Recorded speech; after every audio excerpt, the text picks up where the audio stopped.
Saya undang saudara-saudara untuk bangkit berdiri. Kita akan memulai ibadah kita pada pagi hari ini.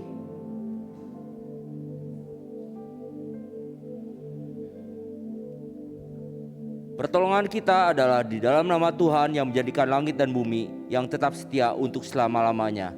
Kasih karunia dan damai sejahtera dari Allah Bapa kita dan dari Tuhan Yesus Kristus menyertai kita semua. Kami memuji kebesaran-Mu.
Doa. Kami memuji kebesaran-Mu Bapa. Pada pagi hari ini kami ucap syukur untuk kasih dan pemeliharaan Tuhan yang boleh kami terima hari lepas hari. Berkat-berkat Tuhan senantiasa baru yang boleh kami terima setiap hari, setiap pagi. Tuhan selalu sediakan berkat yang baru. Kami ucap syukur Tuhan sebagai anak-anak Tuhan untuk setiap pemeliharaan pertolongan yang Tuhan berikan bagi kami. Ampuni setiap dosa dan kesalahan yang telah kami perbuat. Layakan kami pada pagi hari ini untuk datang menghadap hadirat Tuhan, untuk memuji, memuliakan nama Tuhan, serta mendengarkan firman Tuhan pada pagi hari ini. Tuhan Yesus yang pimpin ibadah ini dari awal, pertengahan hingga akhirnya. Hanya dalam pimpinan Tuhan, biarlah ibadah ini diperkenan oleh Tuhan dan kami mendapat berkat yang daripada Tuhan. Kami serahkan di dalam nama Tuhan Yesus, kami berdoa. Amin. Kita masih tetap berdiri. Sebelumnya saya ucapkan Kyong Hee Fachai. Bisa kanan kiri saudara, Kyong Hee, Kyong Hee. Ya, kita masih dalam merayakan Imlek tahun ini. Kyong Hee Fachai, Sienen Kuaile. Udah siap memuji nama Tuhan? Yang siap katakan, siap, kami memuji nama Tuhan. Ayo, kami siap memuji nama Tuhan. Yes. Kita akan pujikan Allah sanggup. Saya undang saudara untuk bertepuk tangan.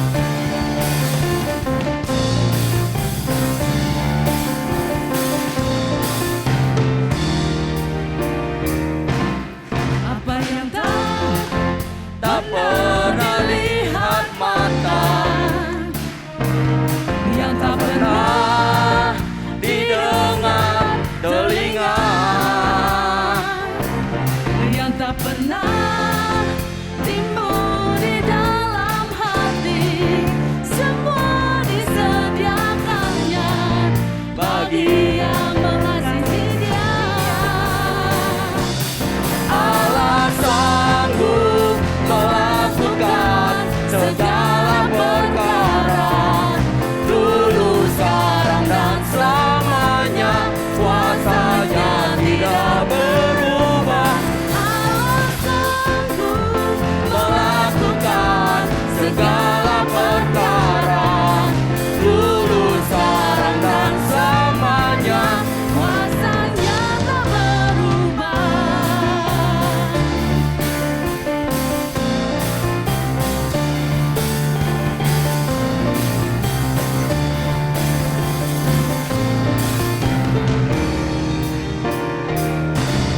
Apa yang tak Pernah dilihat mata, yang tak pernah didengar telinga, yang tak pernah timbul di dalam hati, semua disediakannya bagi yang mengasihi Dia. katakan Allah sanggup melakukan segala perkara, dulu, sekarang, dan selamanya. Kuasanya tidak berubah. Allah sanggup melakukan segala perkara, dulu, sekarang, dan selamanya. Kuasanya tak berubah. Allah sanggup melakukan segala perkara, dulu, sekarang, dan selamanya. Kuasanya tidak berubah. Allah sanggup melakukan segala perkara, dulu, Sekarang dan selamanya, kuasanya tak berubah. Allah sanggup Allah sanggup melakukan segala perkara, dulu, sekarang, dan selamanya. Kuasa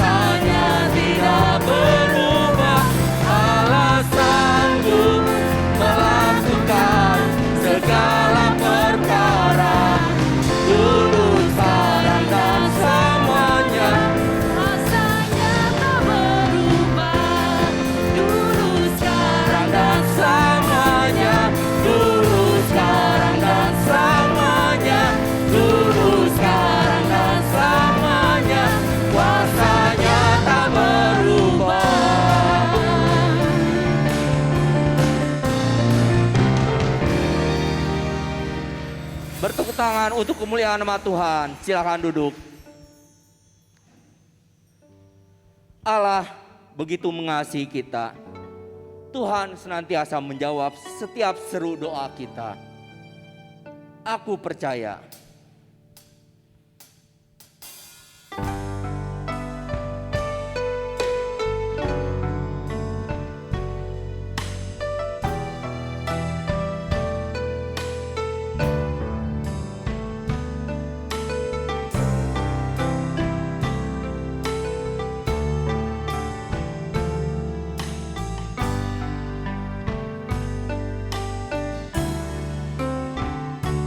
Tiada yang seperti Engkau, begitu mengasihiku.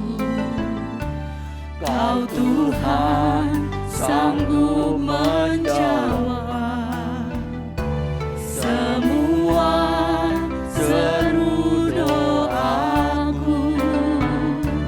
Tiada yang seperti Engkau, begitu mengasihiku.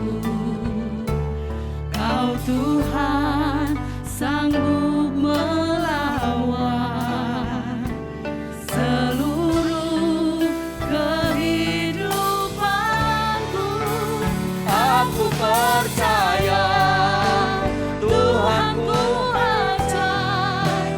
Kau turun tangan memulihkanku. Aku percaya Tuhanku dahsyat.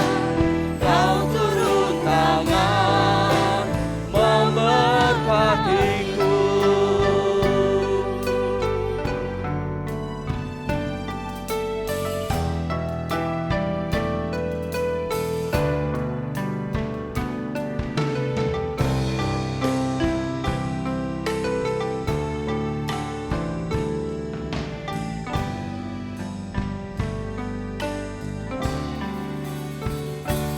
Tiada yang seperti Engkau, begitu mengasihiku. Kau Tuhan sanggup menjawab semua seru doaku. Tiada yang seperti Engkau, begitu mengasihiku. Kau Tuhan sanggup melawan seluruh kehidupanku. Aku percaya Tuhanku ajaib. Kau turun tangan memulihkanku. Aku percaya Tuhanku dahsyat. Kau turun tangan memberkatiku. Aku percaya. Saya undang saudara-saudara untuk bangkit diri. Kau turun tangan memulihkanku. Aku percaya Tuhanku dahsyat. Kau turun tangan memberkatiku. Kau turun tangan memberkatiku.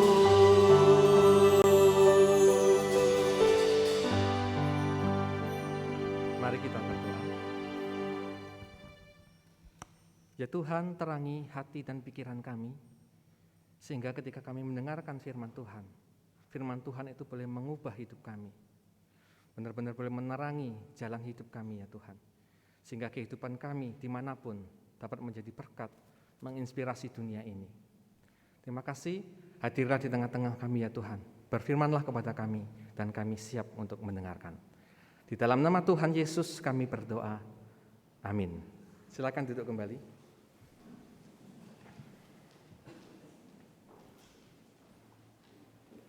Selamat pagi Bapak Ibu yang dikasihi Tuhan.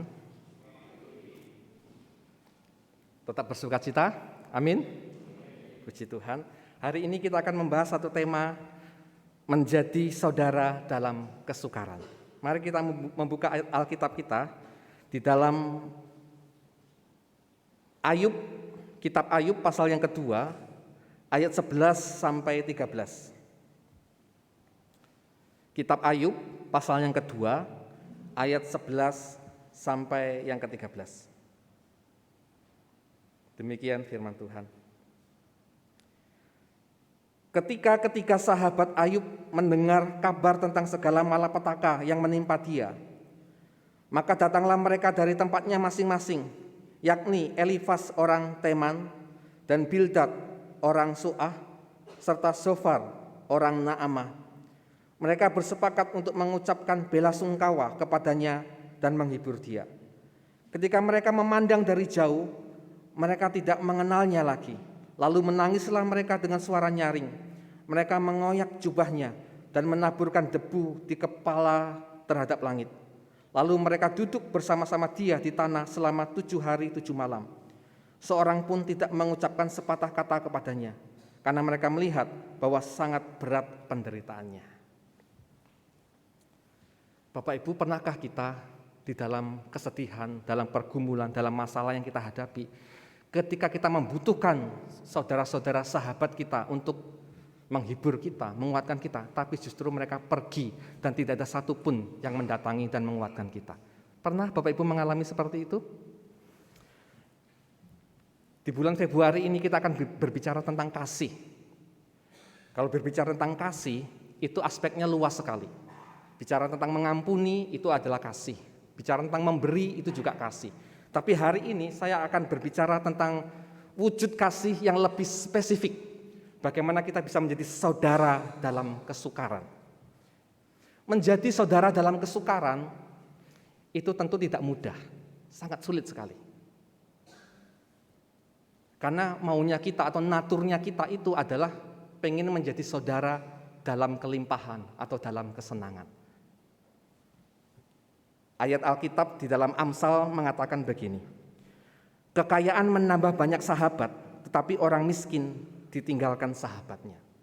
Ada banyak cerita bagaimana orang ketika terpuruk malah ditinggalkan oleh saudara-saudaranya dan sahabat-sahabatnya. Tapi waktu senang mereka datang tanpa diundang. Ya seperti pepatah mengatakan ada gula ada semut. Orang kaya itu manis. Jadi orang tanpa diundang pun datang mendekati orang kaya. Tapi orang miskin pahit, tidak manis, siapa yang mau datang? Ada gula, ada semut. Semut aja tahu, apalagi manusia. Jadi memang faktanya dalam hidup itu begitu. Saat kita jatuh, terpuruk, orang pergi meninggalkan kita. Sangat menyedihkan sekali. Ada orang berkata begini, ketika kamu miskin dan belum sukses, semua kata-kata bijakmu terdengar seperti kentut. Tapi ketika kamu kaya, kentutmu terdengar sangat bijak dan menginspirasi. Amin. Enggak ada yang mengaminkan ya. Kalau kita miskin, ngomong sebijak apapun, enggak ada orang mau dengarkan. Kamu aja masih miskin mau ngomongin saya. Tapi kalau kita kaya, ngomong gombal apapun, orang bagus, sangat menginspirasi sekali. Itu kenyataan dalam dunia ini seperti itu. Ada jemaat saya sebut aja namanya ya, Pak Baskoro. Pak Baskoro itu nggak berani macam-macam sama saya. Katanya apa? Takut didoakan miskin. Betul ya Pak? Miskin itu memang menyedihkan sekali. Selain nggak dianggap, terus kemudian ya sengsara pastinya ya. Dan ditinggalkan saudara-saudaranya. Ada satu kalimat sangat bagus sekali, berkata begini, seorang pria hanya perlu miskin sekali saja agar tahu wanita mana yang benar-benar mencintainya. Seorang wanita hanya perlu menjadi jelek sekali saja agar tahu pria mana yang tidak akan meninggalkannya.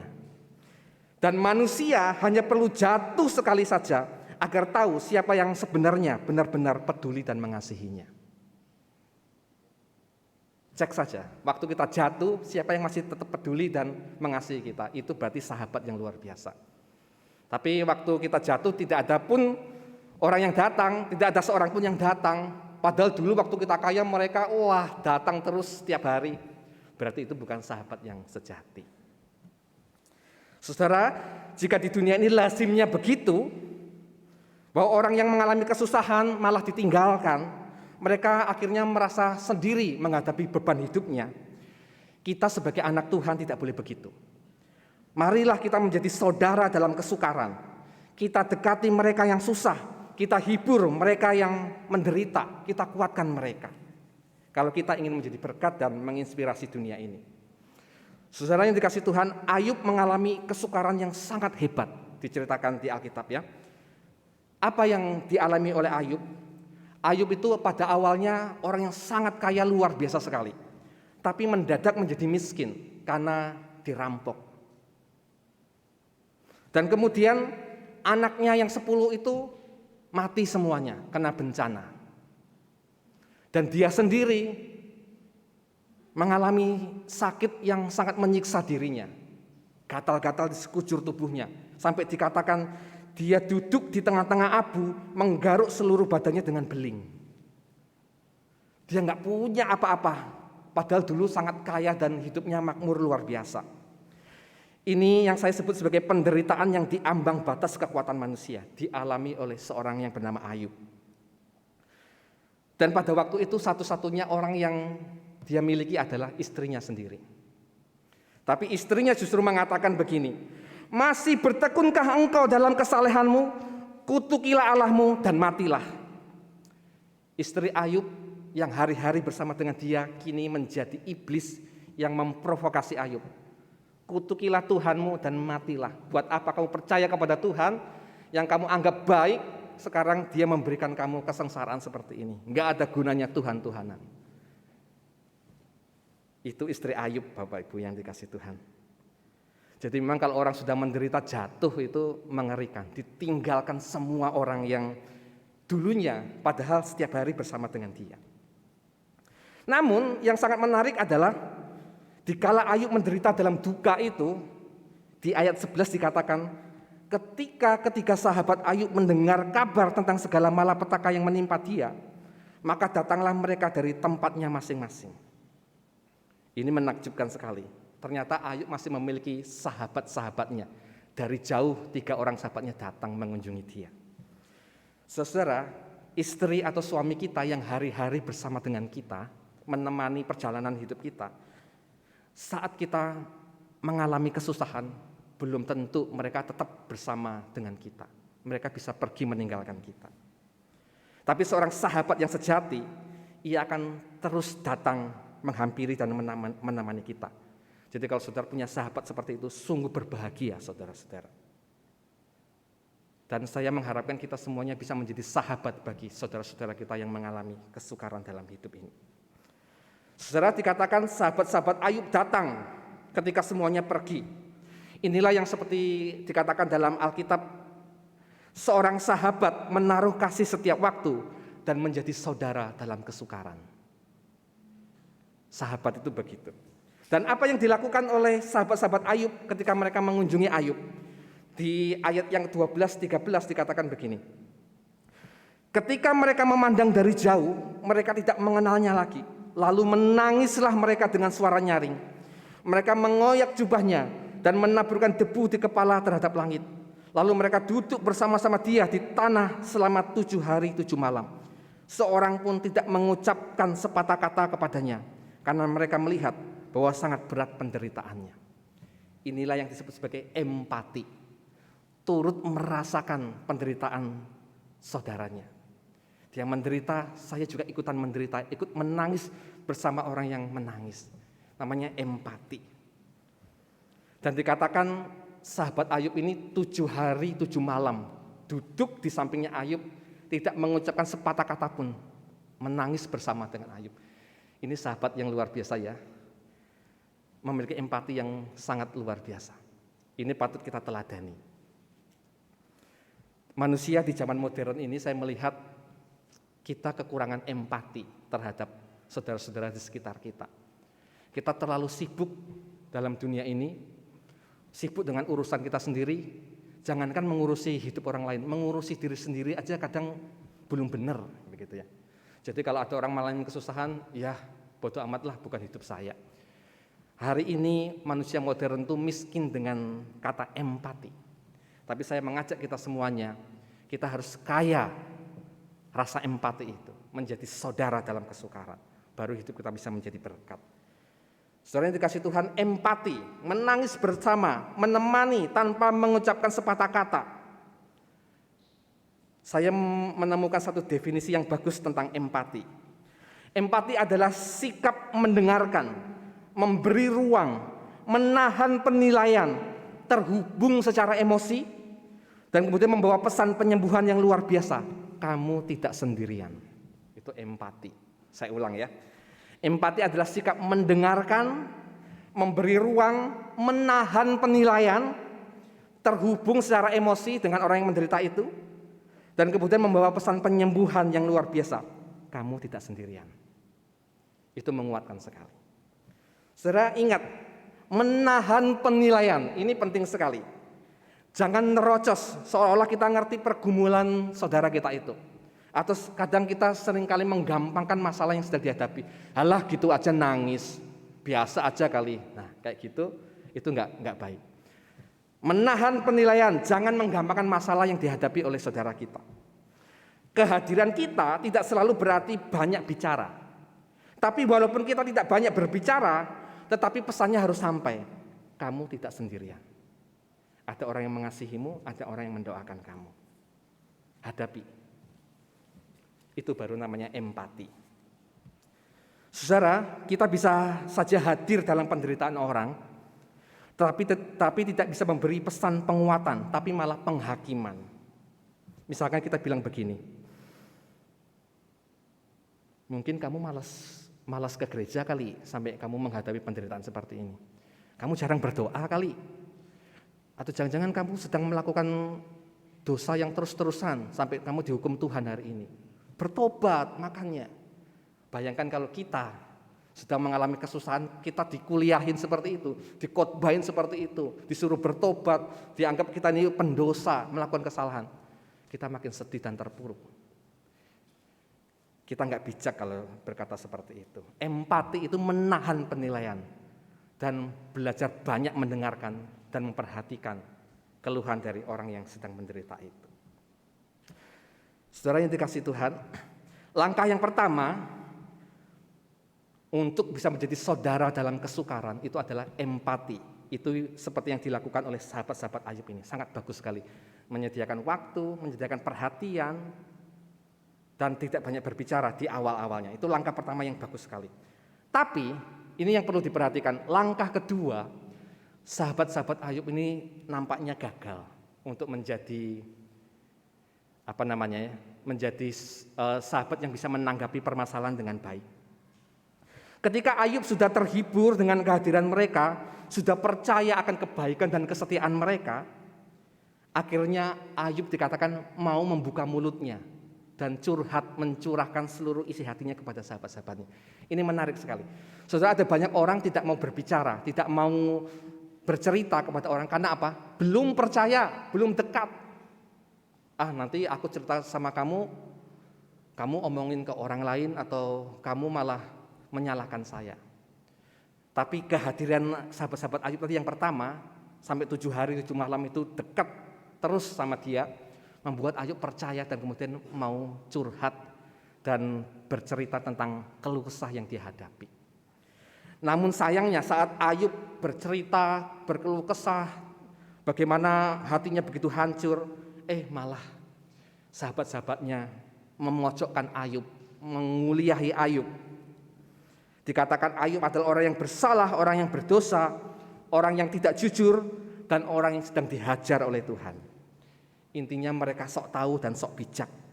Dan akhirnya di pasal yang ke-6 Ayub menyatakan kekecewaannya terhadap sahabat-sahabatnya itu. Nah, ini di poin yang kedua Bapak Ibu sekali yang saya kasihi. memberi tanggapan itu perlu hati-hati. Ya, memberi tanggapan, memberi pendapat itu harus berhati-hati, apalagi kepada orang yang sedang menderita dalam kesusahan. Apalagi kalau kita tidak mengerti, tapi terus berbicara, ini sangat menyedihkan sekali. Kan itu dalam konteks kita menjadi saudara dalam kesukaran, kita harus banyak mendengarkan, memberikan perhatian yang sungguh-sungguh. Jangan memberikan perhatian, mendengarkan sahabat kita yang sedang menderita itu sambil kita main HP. Sekali-sekali lihat HP, dan orang itu curhat, kita sambil main HP. Dan kemudian kita berkata gini, hah, apa tadi? Apa? Bayangkan, kita sedang sedih sekali bercerita, teman kita yang mendengarkan, apa tadi? Sudah orang nggak akan mau cerita lagi pasti. Banyaklah mendengar, perhatikan dengan sungguh-sungguh.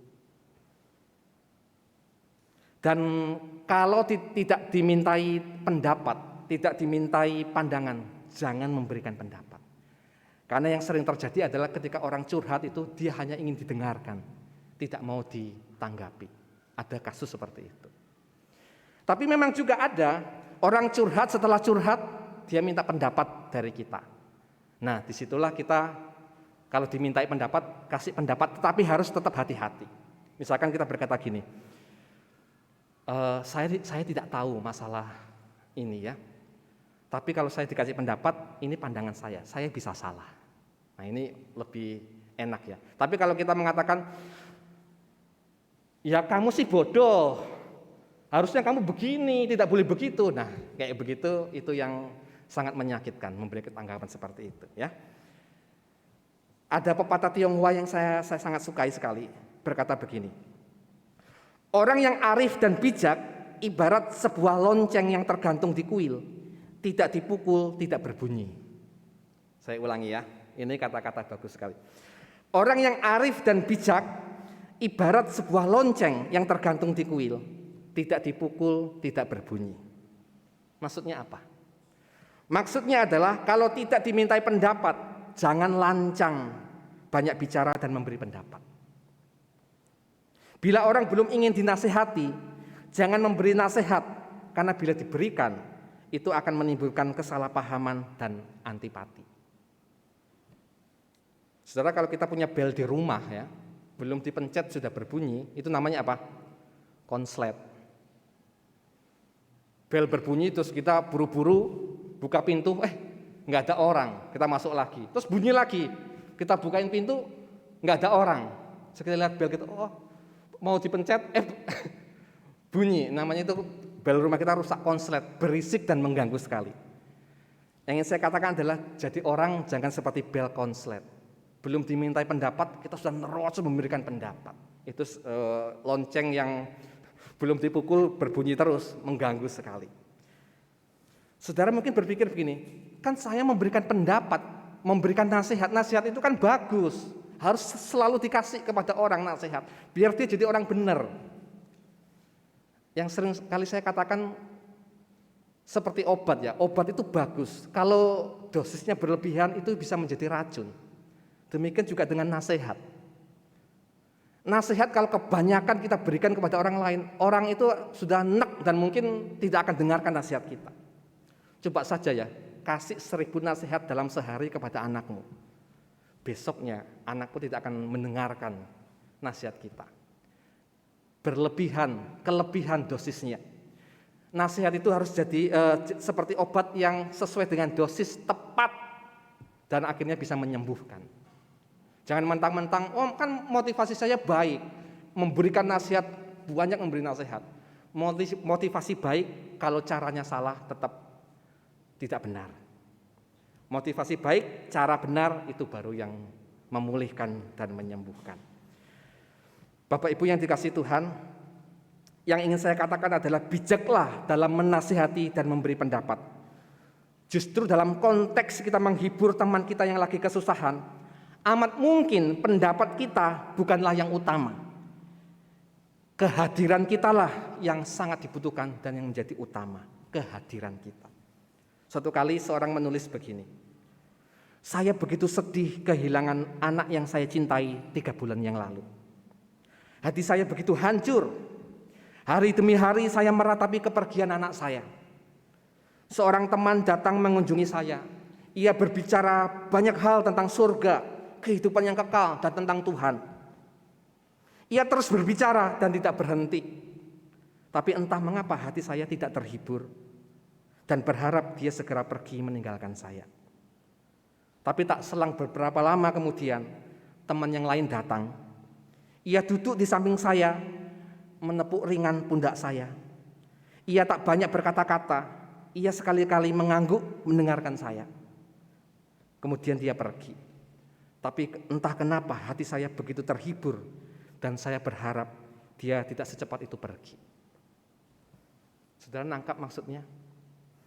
Jadilah saudara dalam kesukaran, berempatilah, menangislah bersama orang yang menangis, hadirlah, tak harus banyak berbicara, tetapi pesan penguatan itu sampai. Kamu tidak sendirian. Selamat menjadi saudara dalam kesukaran. Amin. Mari kita berdoa.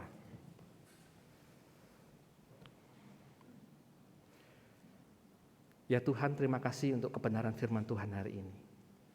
Tuhan, seringkali kami mengabaikan firman-Mu ya Tuhan. Seringkali kami menganggap diri kami yang paling benar, sehingga kami seringkali tidak bisa menahan penilaian. Kami seringkali menghakimi juga kepada mereka yang lagi bersedih dan berduka dalam penderitaan yang mereka alami. Biarlah kami boleh menjadi saudara dalam kesukaran. Kami memiliki empati dan kepekaan yang luar biasa, di mana kehadiran kami benar-benar menghibur, menguatkan mereka, sehingga mereka tidak merasa sendirian menghadapi kesusahan itu. Terima kasih, jadikanlah kami semua inspirasi dan berkat bagi orang-orang di sekitar kami. Ini doa kami dalam nama Tuhan Yesus kami berdoa. Amin.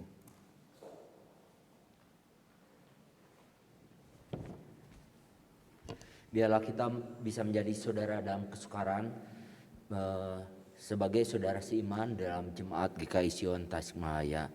Tuhan memberkati firman-Nya. Saya undang saudara-saudara untuk bangkit berdiri bersama dengan gereja dari segala abad dan tempat. Kita akan mengikrarkan pengakuan kita seturut dengan pengakuan iman rasuli. Pengakuan iman rasuli. Aku percaya kepada Allah, Bapa yang Maha Kuasa, Khalik langit dan bumi, dan kepada Yesus Kristus, Anak yang tunggal Tuhan kita, yang dikandung dari Roh Kudus, lahir dari anak darah Maria, yang menderita sengsara di bawah pemerintahan Pontius Pilatus, disalibkan, mati, dan dikuburkan, turun ke dalam kerajaan maut. Pada hari yang ketiga, bangkit pula dari antara orang mati, naik ke surga, duduk di sebelah kanan Allah, Bapa yang Maha Kuasa, dan dari sana Ia akan datang untuk menghakimi orang yang hidup dan yang mati. Aku percaya pada Roh Kudus, gereja yang kudus dan am, persekutuan orang kudus, pengampunan dosa, kebangkitan tubuh, dan hidup yang kekal. Amin. Berilah kepada Tuhan kemuliaan namanya, bawalah persembahan dan masuklah menghadap Dia. Sujudlah menyembah kepada Tuhan dengan berhiasan kekudusan. Saudara-saudara bisa memberikan persembahan setelah ibadah selesai dengan kotak yang ada di belakang, atau saudara-saudara yang berada di rumah dapat mentransfer ke rekening gereja.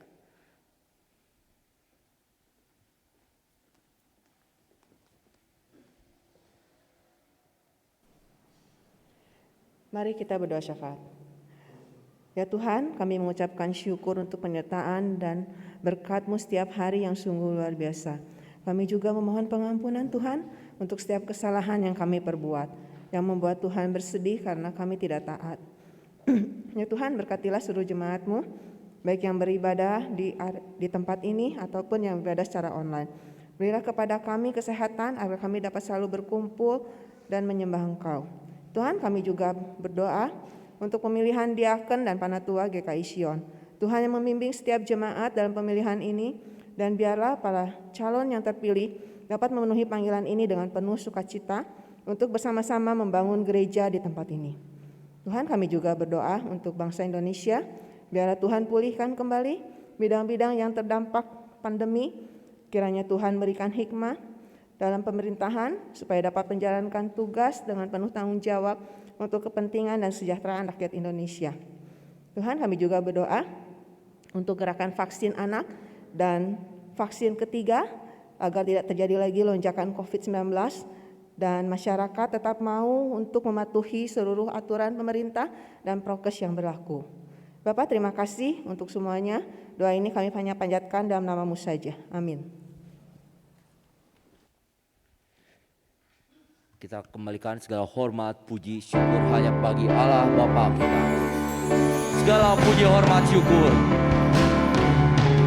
Segala puji, hormat, syukur tunaikan kepadamu. Bapa, Allah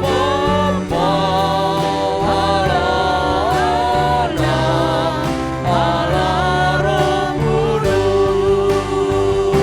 Haleluya, haleluya, haleluya.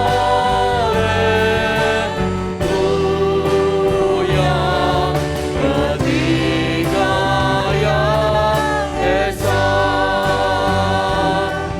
ketiga yang esa. Jemaat sekalian, arahkan hatimu kepada Tuhan dan terimalah berkat Tuhan. Jadilah berkat dan jadilah inspirasi bagi dunia ini dengan menjadi saudara dalam kesukaran. Tuhan memberkati engkau dan melindungi engkau. Tuhan menyinari engkau dengan wajah-Nya dan memberi engkau kasih karunia. Tuhan menghadapkan wajah-Nya kepadamu dan memberi engkau damai sejahtera.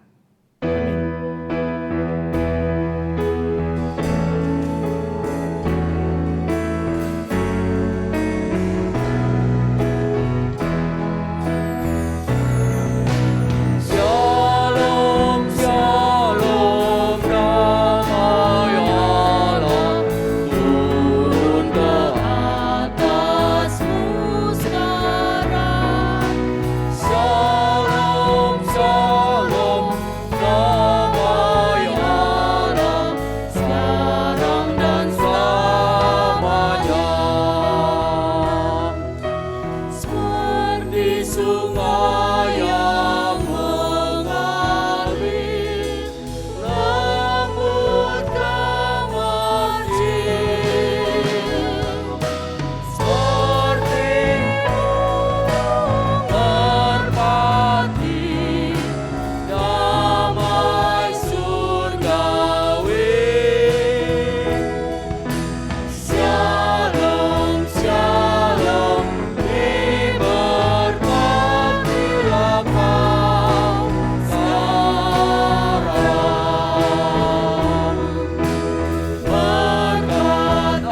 atas nama Bapa, Putra, Roh Kudus.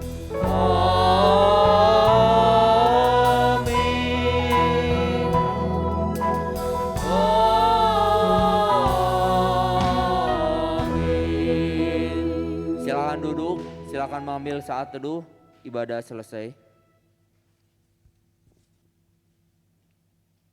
Warta jemaat telah berpulang ke rumah Bapa di surga almarhum Ibu Lim Li Siang pada hari Kamis 3 Februari 2022 dan telah dikremasi di krematorium Cisapi pada Sabtu 5 Februari 2022. Seluruh hamba Tuhan, majelis dan jemaat GKI Sion mengucapkan turut berbelasungkawa kiranya Tuhan memberikan penghiburan dan kekuatan bagi keluarga yang ditinggalkan.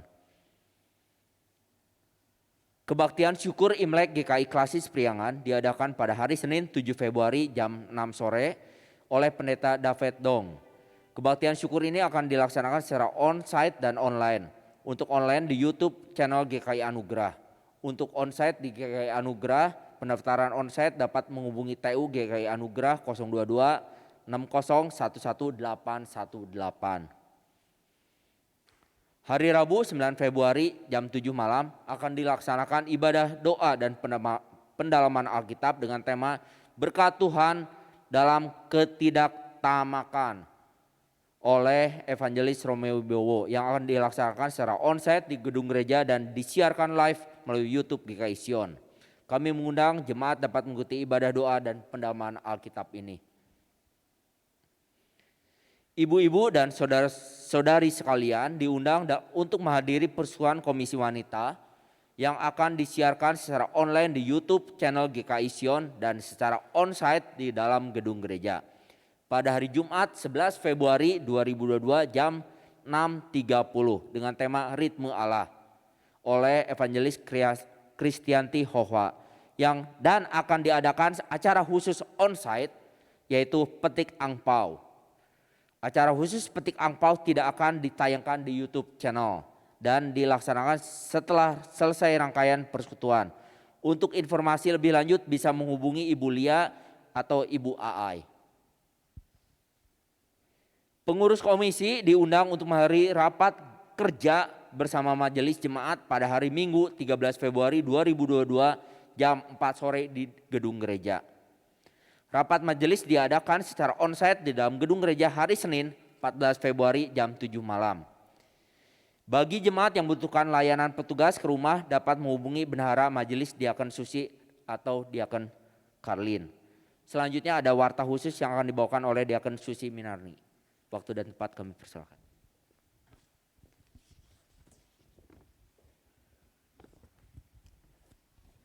Selamat pagi, warta pemilihan majelis masa pelayanan April 2022 sampai dengan Maret 2025.